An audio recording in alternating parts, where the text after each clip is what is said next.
Ladies and gentlemen, boys and girls, welcome to another special episode. Big announcement here. We got a new name. We're going to call it Dawg House or the Dawg House with Trey Tucker, myself, formerly Herschel Talkers. Great to change that. Big announcement there. And we got a great guest, Wise Dog, the wisest of them all from Twitter. How we doing today? Hey, we're doing good. Good to Good. be here. Yep.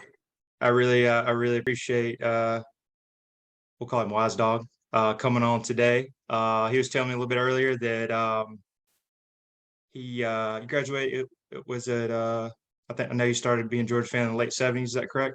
Yeah, I started being a Georgia fan in the late 70s, graduated in 81, and first game, I was never really a Georgia fan before that. In 1976, they went to the Sugar Bowl, had the great year and everything, and I kind of knew it was going on, but then I got to school in the fall of 77, and went to the first game, which was against the Oregon Ducks, and we won that game. And I thought to myself, I said, gosh, this is Walt Disney's greatest achievement right here in Athens, Georgia. And I fell in love and have never looked back since then. That's awesome. And of course, Georgia coming off back-to-back national titles. Never thought that would happen, at least in my lifetime. It's been special, and looks like you've been a part of three when we had one in 1980. So how's that feel? I did not go in 1980. I was a poor little TV news person getting out of the journalism school in 1980. But ironically, I went to watch the game with another guy who was in Columbus, Georgia at the time, Alan Massengale.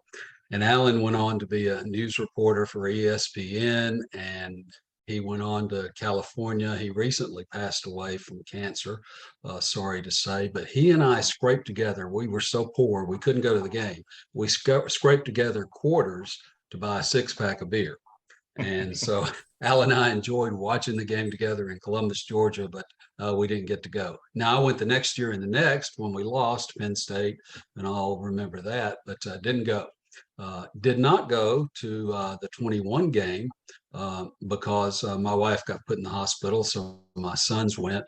But I did go to Los Angeles this year and enjoyed that game. So, and you and I were talking, all these national championships and playoff games. It's getting kind of expensive to be a Bulldog fan, which is good. Oh yeah, I'm sure. Yeah, jumping right into it, we have the yearly G Day game that we'll talk about. First off, wanted to jump in.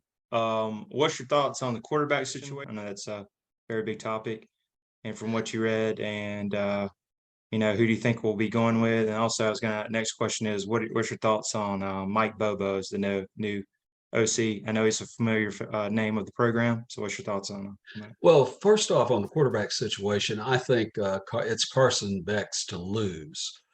He has stuck with the program. Just imagine this kid coming to Georgia, and he's been there several years now, and all around him, everywhere, you see quarterbacks and players transferring almost daily. And he just sits there and he just learns and he just plays. And he seemingly has gotten better over time. I know we saw a few glimpses of him last year. So, he's my personal pick. And then I think he's also the pick of the program too, because again, it's going to back up that you stay, you learn, you train, with the coaches that the coach has, all this Coach Smart has and everything there. You stay and you're going to win out overall. Now, I know a lot of people, when you say that, they say, hey, man, Gunnar Stockton's got the best arm of the three, or, the other guy needs his chance too, because you have individual fans of the guys. And I get that. I don't, I'm not criticizing that, nor am I picking a personal favorite. When I say personal favorite, it's because of those reasons I gave. It's not that I have some attachment to Carson Beck. The fact of the matter is they're all three probably pretty good. I mean, they really are, or they wouldn't be at the University of Georgia right now. We have what they say, blessings, riches of blessings, or blessings of riches going on with three quarterbacks. But bottom line, I think it's Carson Beck and his to lose unless something comes along. Yeah, I completely agree from what I've read. Carson Beck, and then the short glimpses of what we saw. I was at the Vanner game personally. He's got a rocket of an arm, really accurate. Um, I will say, and I think in one of the previous scrimmages, I think he had maybe 3 touchdowns, 3 picks. So no alarm came up that could have just been a bad game. Could have been just he played against a really good defense. Georgia's always had a really good defense. I've been hearing good things about Brock Vandegrift for BVG. I think what they probably like about him is he's very mobile. And then going back to Stetson Bennett, he's able to extend plays and extend some drives. So I think they'll look at that. And I guess Gunnar Stockton maybe not quite ready. I know he had some glimpses on the scout team last year. So it's good to have three, of course, as you know, with injuries. But I definitely agree that going into it, all eyes will be on Carson Beck. I do think you'll have a little bit of a short leash if he does struggle. But with this favorable schedule, I think that he'll be able to get his feet wet and then hopefully get the offensive going. And he'll have Mike Bobo calling the plays, and he has been there, like you said, with Todd Monken. And I think the scheme will be pretty similar, just with probably some different terminology. Yeah, the best thing for us is all three. They stay, they don't transfer, and we go into the fall with three quarterbacks of that caliber. I mean, that's just crazy and great stuff because we all know one little ankle turn, one little twist of the elbow, and you're out.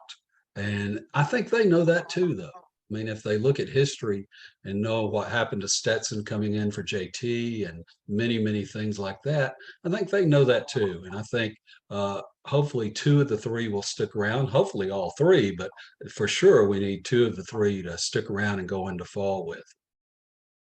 That's correct. And then, Wise Dog, will you be actually at the game, or you just be tuning in to 4 p.m. ESPN2? How will I've you got be some doing? previous commitments this year, and I always joke about it. I've been to a lot of G-Day games, but I've also said that I don't care for them much either, Right. because it's just seeing us beat up on each other and knowing the plays are limited and what we're going to run and what we're going to see is just kind of sometimes a disappointing day. Now, again, there's never a disappointing day when you go to Athens and have a good time, but from a pure football standpoint, it can be a little less than satisfying. Let's just put it that way. I agree. And I do know it is a limited scrimmage and you are kind of held to certain things. So I definitely agree with that. Yeah, and I got some great tickets, but I sold them to a friend up in Nashville this week. I did not profit on selling my G-Day tickets, but I did. I did let him have them for this G-Day, but I'm going to tape it and watch it about 50 times and analyze it, see where we go from there. So, There you on the go. Bobo thing, though, back to Yeah. that, uh, I know a lot of people were upset when it happened, and yeah, I get it to a certain degree, but I go back to one thing I've said recently because we're not in that nervous stage anymore. We don't have to be nervous Nellies about everything. We don't have to munson about everything that's going on at the program anymore because it's been so stable and Kirby's done such a good job. So I go back to saying, basically trust Kirby. Just Okay. trust Kirby. And then two, looking specifically at Bobo, I think he's at a point in his career that if there are any changes he wants to make, I think he's going to do them. In other words, I don't think he's stuck necessarily in the past because he's really not out to try to be a head coach again. Maybe he is, but I don't think that's on the top burner. He just wants to do a good job for Kirby. Look, his son's going to be there for the 4 years. Kirby's there, a good lifelong friend of his. Muschamp is there, another friend of his. So I think he just wants to learn, do, and maybe change a few things and go after the style, copy Monken a little bit more with a few wrinkles. So I don't anticipate that big of a change. Yeah, I completely agree. I will say, it would have been great to have, of course, Todd Monken back, but I think he has other goals of going to the NFL, even though that whole Ravens thing is interesting with Lamar Jackson. I want to know the inside story on that one day. And I don't know if we'll ever know or what. Right, It may be one of those things when you'll have to die to find out, right, right. all that went on. But I just suspect he just didn't like recruiting, or he Yeah, didn't like something about the college game, yeah, because he was being paid a lot and would have probably been paid a lot more if he had asked to want to stay. right. So I just really want to know, but I suspect that's probably it. Just don't like the college game, going to relax a little bit, a couple of months a year, and go to the pros. Yeah, you read more and more about that as it's of course everybody's got to work, it's hard work, but less work in the NFL level. Basically, you're not out on the road recruiting for the same pay, and they give you your 53 man team, and you kind of just deal with it, and you're not, going and getting in a rental car and going in the middle of nowhere, Georgia, or down the East Coast or wherever. So that could be Yeah. it. Even though I like some of his quotes. He said, I'm paid here to score points. So I think he was just a grizzled veteran, X's and O coach. Didn't want to have to deal with the recruiting. Would rather be looking at film and coaching plays and recruiting. So I definitely agree with that. Yeah, something along the lines of what he said, as long as I'm scoring and winning, you're going to love me, but you're not going to be my family as soon as we lose a game. Maybe so, but Exactly. that was probably some insight into that. Right. Just the college game. I'd rather be the all business Right. side of it.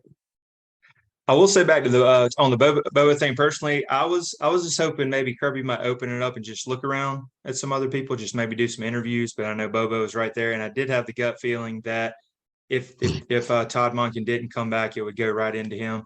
So at first Well, I was a little I think he did. I'm going to disagree yeah, with you. I think he did. He just did it a year earlier than what you're talking about, yeah, when he brought Bobo in. That and again, this is one of those things we're never going to know necessarily. Maybe know later on, but the fix was in. He said, "Okay, Monken's already told me he don't care for this college game. If I can keep him one more year, we win another natty. Okay, let's bring Bobo in, have him study under Monken, and we'll just go with it. That's what I want to do." So I right, think he did. He may have looked around. He may have interviewed. He may have thought, we don't know all what he's doing, but we've learned, though, his mind's always turning. We've seen yes, enough of this take place to know that these things are in his mind. With Muschamp, almost the same thing. Dan Lanning probably going to leave me in a couple of years, a year or two now. Let's get Muschamp back in here. Have him help Dan Lanning, and Dan Lanning help him. Get back on track. So I think it was planned. I think he planned more than we think. oh yeah, for sure. I mean, Kirby's you got to believe in him after back-to-back national titles. He built the program. He's always thinking, so you got to believe in him. Right. So I completely agree. I guess real quick on the Bobo, the positive was if you look at I think his last couple of years, I think with the Hudson Mason year, 2014, I think he averaged one of the most points per game offenses in Georgia history, and he's going to have a better talent, possibly better QB room. He's probably going to have some different tweaks. I do know the all infamous, third and Bobo. People get Yeah. frustrated on that, more conservative. But I think he's got better talent. I know he struggled a little bit maybe at Auburn when he was there at OC in South Carolina, but I just think it's better set up for him. And he does have Kirby, one of his great friends, and Muschamp, like you said, it's kind of like the band's back together. Yeah, well, So I think things are totally different now at Georgia than they were under Mark Richt. And I'm not mm, talking about Mark Richt's coaching. I'm talking about the University of Georgia and the athletic department, and the money is being spent on football is 10 times, 4 times, whatever the figure may be. Say we're spending $1 million under Mark Richt, we're now spending 5 or 6 million. That's the recruiting budget, everything. So a lot of times our frustration back during that era coming out, it came out against Mark Richt or against Bobo first. Bobo, why'd you do that? We didn't have the talent that we have now, that right. we've spent all this money on. We didn't have the facilities. We didn't have the support staff that we now have. So some of that frustration back then was really not born out of Bobo being so bad or Mark Richt being bad. Let's look at it like it is, that we weren't investing in our football team and our athletic department like we are now. So I think it's a different situation, and he's a Georgia guy, so he deserves a chance. Oh, yeah, I completely agree. They gave him the keys to the kingdom, kings to the Ferrari, and he's driving it and Right, recruiting, and right. yeah, he's doing well. Real quick, look at some of the position battles that are coming up. I know running back, they're a little banged up. I know we have Kendall Milton, who seems like a good kid, but he's always banged up. They have the Andrew Paul that is coming off the ACL. So I think you're down to 3 scholarship running backs. And I think Dajon Evers is a little banged up. So you're going to see that. I think the Robinson boys, which will be Branson Robinson and Roderick Robinson. What's your thoughts on what we'll see at G-Bay on the running back position? Wide receivers. Now, what I mean by that Right. is I don't think at G-Day especially, we really have to depend on the running backs. We have much more depth now with the wide receivers, with our 2 transfers and with the ones that are coming back. So we have depth there. So if this bug were to continue into the fall, I think the depth at wide receiver and the talent at wide receiver could end up, negating any problems in the running back group. We'll see what happens when it comes around the fall. I was really disappointed for Kendall Milton because he was just really cranking up toward the end of last season, and his style, he was running over people again and doing a great job. So I really hate it for him, but hopefully he can just crank it up. Remember, go back to what you said about that schedule, and that we've got some time to crank up before South Carolina comes to town. We got some time to kind of figure things out through the whole first part of the season there until things get rough. And that's another thing that I think about a lot nowadays is how long the season is, and possibly next year could be longer. I think you go back to the Ohio State game. I think our defense was a little tired and beat up against Ohio State. Now, I'm not taking anything away from them. Well, let's do take some away from them. Right. We were a little tired and beat up. But I think you saw fresh legs in the national championship game. You saw that after a little more rest. Because remember, we're playing that 12-game SEC. We're playing the SEC championship game. We're going to a playoff, and then we're hopefully going to be in the Natty again. So that's a long season. And next year, 1 or 2 games could be added to that with the new format. So I think I think the coaches will start coaching that way and thinking about that. Especially when we've got the schedule we've got coming up, that let's not wear these guys out at the first part of the season. We're going to need all horses when it comes to playing in that SEC championship game. Now, I'm not saying they're going to pull people and not play them, but there may be a lot more rotations going on just simply to quit beating up on everybody. Because everybody's going to play their best game against us. I mean, there's no doubt about that. Oh yeah, for sure. I mean, 15 games, like I said, is a gruel. It's a grind. It's a gruel. That's why you got to recruit and got to have a lot of depth. But yeah, I completely agree. Right. Speaking real quick on that on the schedule, they haven't confirmed it. What 3 mandatory or regular season conference games, the permanent ones, do you think we'll see, or would you like to see for Georgia? Well, of course, we're going to see Florida. I think we're going to see Auburn, and that's what everybody says. And then the third choice is that Kentucky. I'd rather have South Carolina because of the proximity. It's, I know South Carolina has always been in the SEC, but we've always played them. Even before the SEC, we had South Carolina in there. And I know it's a hot place to go and a crazy place to go, but that's part of all the talk that we get to do. So I'd like to see. I just don't think Kentucky's been there too, but I don't feel the attachment that I do to the South Carolina game. I guess because I've been to so many of those games. Gotcha. Yeah, that's the 3. What do you think? I mean, yeah, I completely agree. I think definitely Florida is great. Auburn is great. The Kentucky, I mean, to me, it's not really a rival. We've kind of dominated it. I do like the South Carolina. I personally, because I am in Charlotte, I would like the South Carolina game because every other year you can head down about an hour and 20 minutes, hour and 30 minutes. I got a close friend that lives there.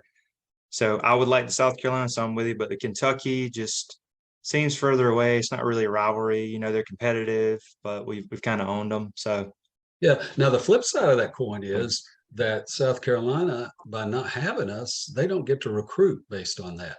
Because right now they can recruit and say, we play Georgia every year. Here's your chance to play with the big dogs. Here's Right. your chance to play them, our chance to beat them, so on and so forth. And it being a regional kind of thing, that could make a difference for them. So I wouldn't want to be dropping it if I were them. I They agree. probably do from a win-loss standpoint, but from Yeah, a recruiting standpoint, I think it's going to hurt them. exactly. Plus, I did read they didn't want to play us every year. I did hear that recently, even Yeah, though yeah, they got Beamer ball. yeah. And they did a great job last year for those games that they won, the Tennessee game. And what was the other one? I've already forgotten. I don't Oh, remember. There's Clemson. Clemson. Yeah, yeah, Yeah, they beat all the orange teams, as they said. yeah. Yeah, and then transition to the G Day game. It'll be 4 p.m. on ESPN2. Is there any maybe any players that you're interested in seeing, or kind of people that you think are players that would kind of stand out that you're interested in seeing? Well, I'll go back to what I said. You just can't tell. Uh, we have seen some people step up before and then become good starters and show out in the G Day game. But for the most part, we've seen people step up and show out and then not really be a factor later on either, because there's a lot of ball that we don't see that the coaches see.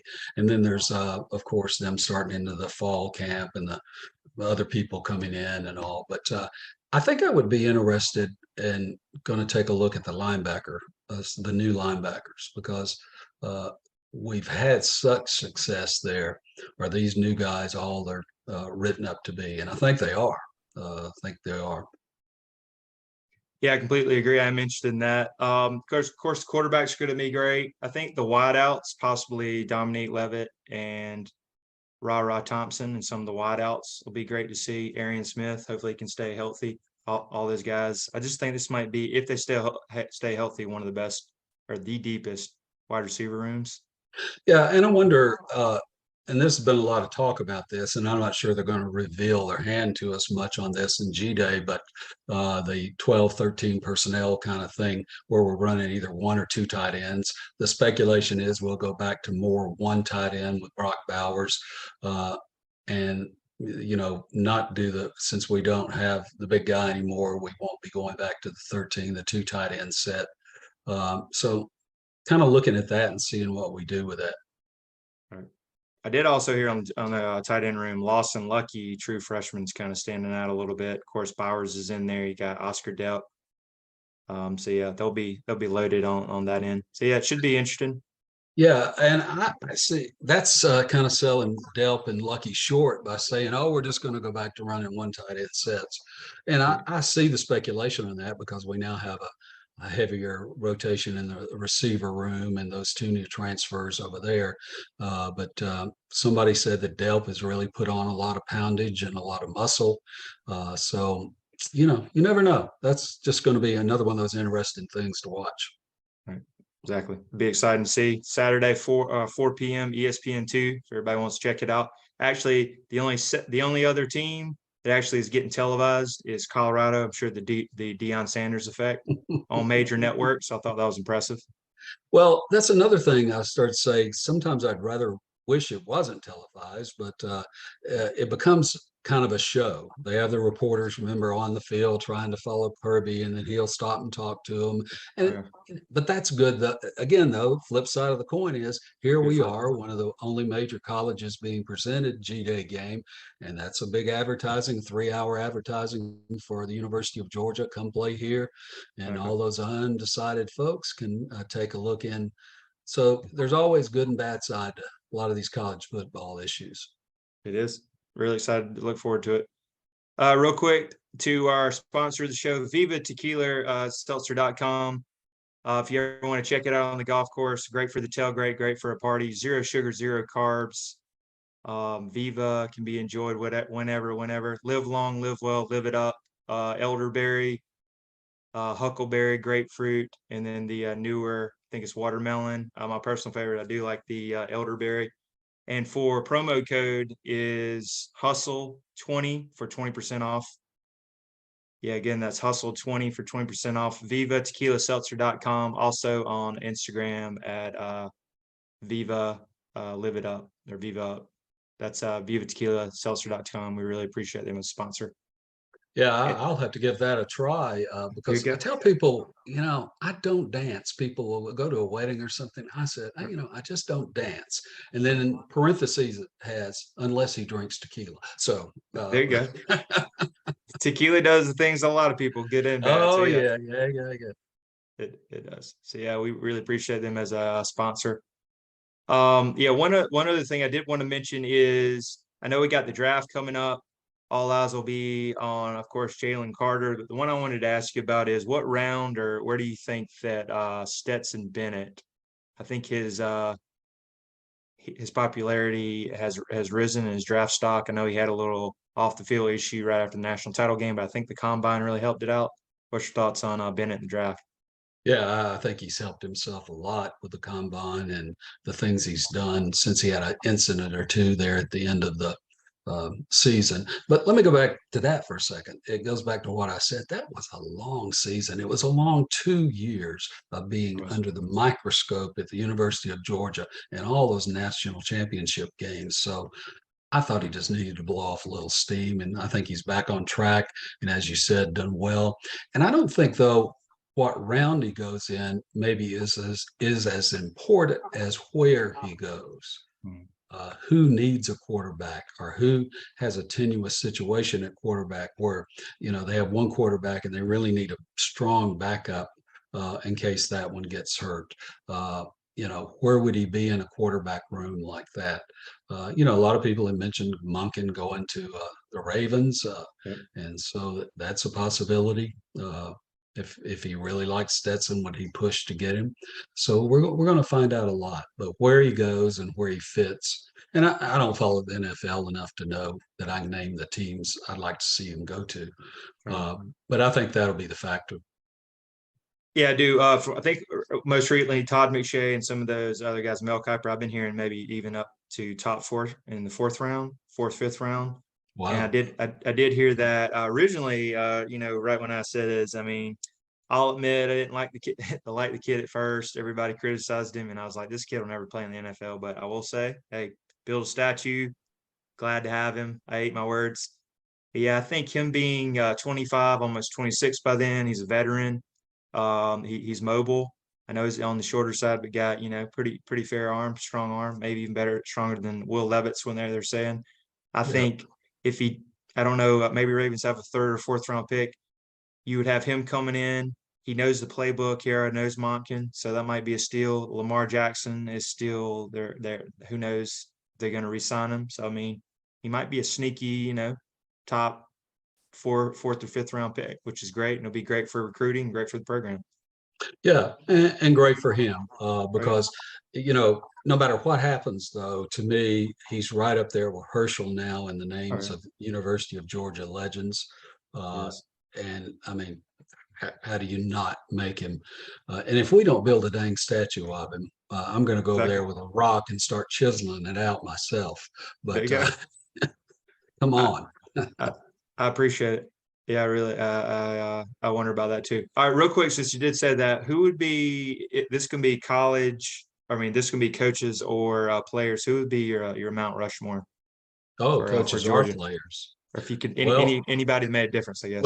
coaches make it a lot. That makes it a lot easier because it's Herschel, and then it's Stetson, Right. Dooley, and Kirby. Yeah.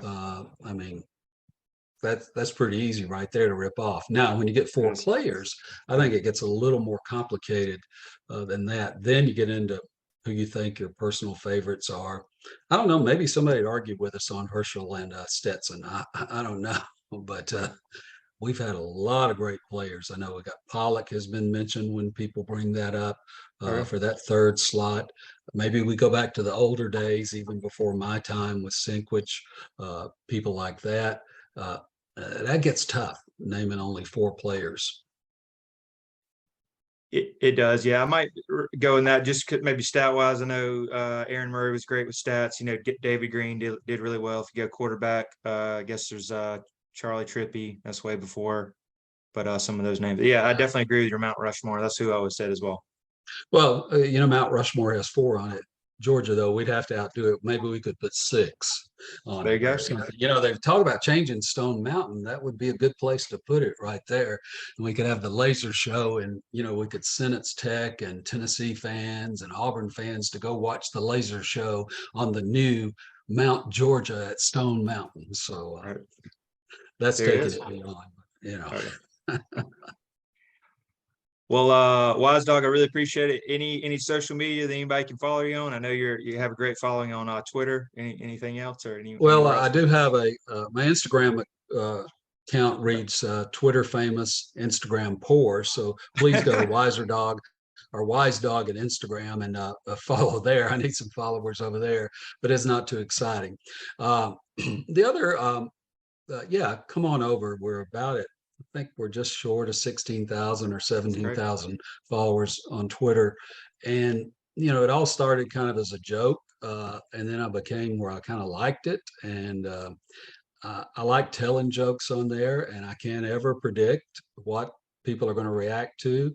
I will be actually sitting in here watching TV, and my wife will look at me and say, "What are you laughing at?" I said, "Oh, I've got the most fantastic tweet ever. I'm about to release it."